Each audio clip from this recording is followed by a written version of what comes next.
Tim Chester here. I'm pastor of Grace Church in Boroughbridge in North Yorkshire and a faculty member of Crosslands Training, and I'm here to talk about a couple of books, a book that I've written and a book that I haven't written.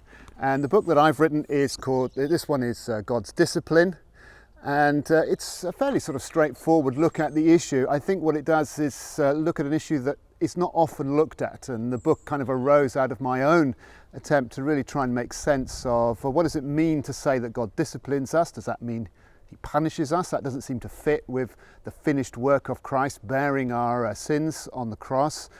So how is it then that God is interacting in our lives? Does that mean every time something bad happens to me that I need to kind of correct my behaviour in some way? It was written really to address those kinds of issues. So that's God's Discipline.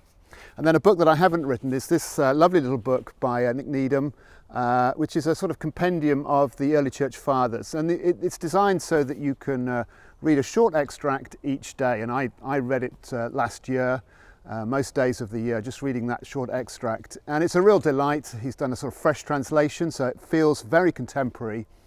And really I want to encourage you to engage with the early church fathers. They belong to us, as it were. They don't belong to some other tradition. If you're a Christian today, an Orthodox Bible-believing Christian, then they're part of our heritage. And they're very much sort of shaping the theological world that we inhabit. But often in ways that, sometimes in ways that are a bit weird to us. And I think that's part of the dynamic of the sort of value of engaging with them, that it allows you to kind of step out of your own culture into a culture that is a bit strange, but that allows us to look back with fresh eyes on our own culture.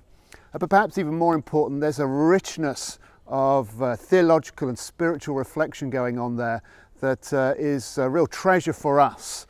And this little book is a great way of beginning to engage with that. If you want to go a little bit further, then this series on the early church fathers is a great place to move on to. Lots of little books. This one on St. Patrick, on Athanasius. There's others as well in the series.